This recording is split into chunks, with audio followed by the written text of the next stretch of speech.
Good day, ladies and gentlemen, and welcome to my humble casa, my humble home here in Livingston, Montana. Okay, I got another military story, another U.S. Army story to tell. I just got done telling one, and like I said in my last video, I was going to tell another story. I didn't want to tell two of them in one go. That's too much talking over a short period of time, or whatever have you.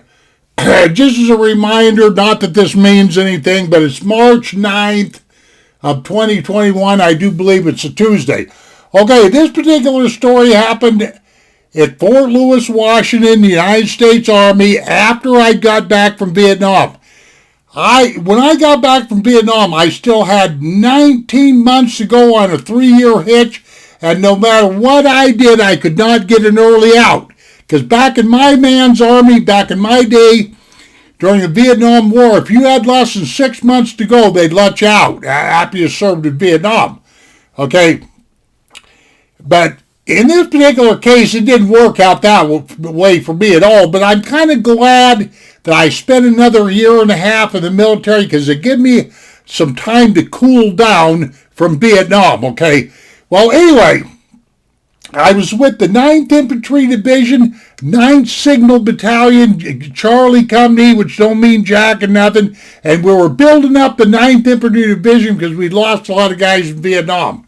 Okay, I would have to say that I've been in the Charlie Company for probably about a year. I probably only had about 6 months left to go or something like that. And this is some duty that I was ordered to do that I never even thought I'd ever get stuck on this or have this kind of duty, or probably didn't even know it existed or whatever have you. Well, I think I knew it existed, but I probably wasn't paying a lot of attention to it, you know. But anyway, this one particular day, this first lieutenant, and I can't remember his name.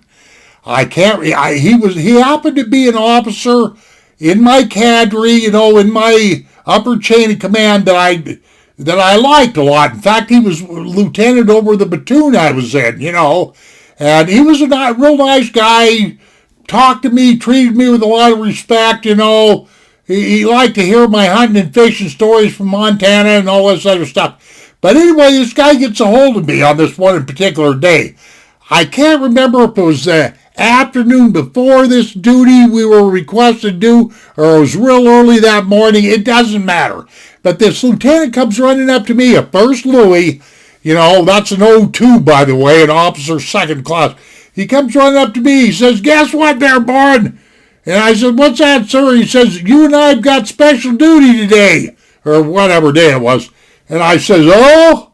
Because by that time, there was nothing special to me about cleaning barracks, working over the motor pool, you know, just doing whatever they wanted me to do. Because I had some specialty duties with my MOS I had to take care of, which I'm not going to take the time to explain here because it doesn't really matter. But, you know, but he goes, "Yeah, Boren," he says, "you and I have been assigned to payroll duty." He says, "Tomorrow or whatever day," he says, it's payday. And I go, "Payroll duty?" You know, I'd never thought of it or heard of it or didn't really know what it was all about. And he goes, "Let me ask you something, Boren." He said, you got a running car, don't you? A vehicle that operates? And I said, "Yes, sir, I do." I had a 1965 Buick Bonneville.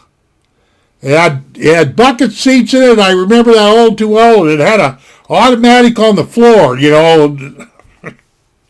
You know, one of them sticks that makes you think your car's hot, you know, one of them kind of deals. But I assured the lieutenant that I had a running car.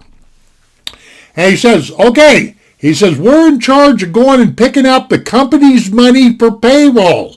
He said, "Do you understand what I'm saying to you?" I said, "Yes, sir, I do." You know, so we go over on the main fort, you know, cutting into this story and getting along here. I don't want to make this story any longer than I have to because it's not that big of a deal. But we go over to main fort we go to this building. I just couldn't believe it. There was armed guards, GIs Army guys standing up on top of the building with, M16s, and the place was probably guarded by, I want to say, at least 20 armed soldiers. I think they even had an M60 machine gun nest up there, and as I was walking up there, I'm going, boy, this is somewhere where I don't want to be screwing around or, whatever have you. So I go in there with this lieutenant, and man, I had never seen so much money in all my life. There was about 15 tables set up, and they were all full of money, and they were for all these different units and companies and whatever have you. So this lieutenant, he knows where to go, and we go gather up, the money. I have to stand there and wait to make sure that this money's all accounted for, because some GIs had direct deposit. Even way back in the early 70s, they didn't get paid. They just let Uncle Sam put their money, in their checking accounts, or however they worked that.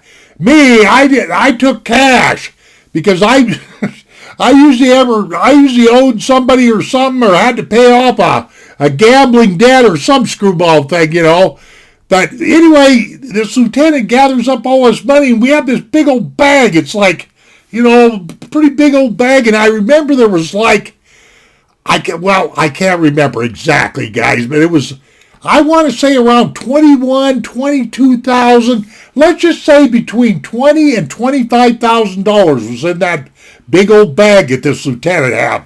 And this old lieutenant, man, he's got a 45 on his side, and I'm issued an M16, full magazines, a couple extra magazines and all this stuff. So we jump in my car, after we clear the pay station and everything, and we're driving back to our, where our unit's at and everything.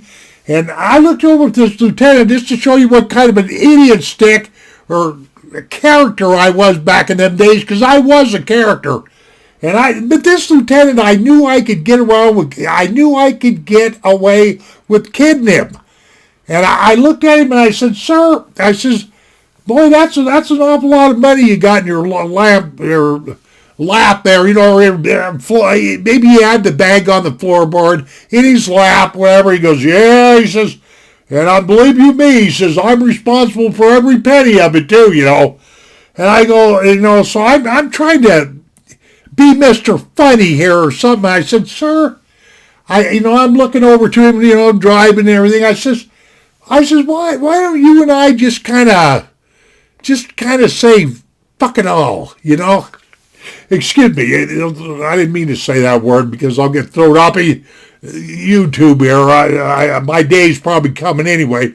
But I says, why don't you and I just kind of throw all our cares to the wind and just drive right out that gate with this 20-some-odd thousand and go on a great big party. Let's go down to Tijuana, Mexico or something. And this lieutenant looks at me and he says, "Specialist Boren," he says, "that's a really good idea." He says, "but here's the problem." He says, if you're going to drive me, this is the way he put it to me, so to make sure that I wasn't really kidding with him too much, he says, "if you put me in a position where you drive out this main gate with this big bag of money," he says, "you know what I'm going to have to do?" And I said, "What's that, sir?" He says, "I'm going to have to shoot you in the head." That's exactly what this first Louis told me. "I'm going to have to shoot you in the head." And I said, "Sir," I says, "I think the best idea that we got here is that we just drive this money over the company quarters there and get about paying the men. What do you think?" He goes, "I was hoping you were going to say that, because I didn't really want to shoot you, So we get back to the company, and that's really the end of the story, but I have to spend all day. I'd never done this duty before, but I had to stand right directly behind this first Louis. He's got his 45 on his side. I got a 16, and I got to guard him, basically, as he's paying all the GIs that came in this little room, and he'd pay off one GI, the next one would come, and we'd check him off this list, and it was really basically And I remember I was on that duty. I don't think I got done till about noon, or something like that. Started in, yeah, I think it took us about 4 hours or so where I was really under the gun guarding this lieutenant and the money and every other doggone thing. But I thought it was a good idea if me and him escaped out the main gate of Fort Lewis, Washington, and, just had us a grand old time. He didn't quite see things that way, but if back in them days, to be quite honest with you, I was so wild, that if that lieutenant was of a mind, I might have done that. I might have just shagged on out that gate and went down to Tijuana or whatever have you. Okay, that's the end of this story. Thank you very much, ladies and gentlemen, for listening to me prattle on and on. And we shall see you on down the trail. I'm in this for 11 minutes good. I was hoping that. And take care of yourselves and adios, my friends.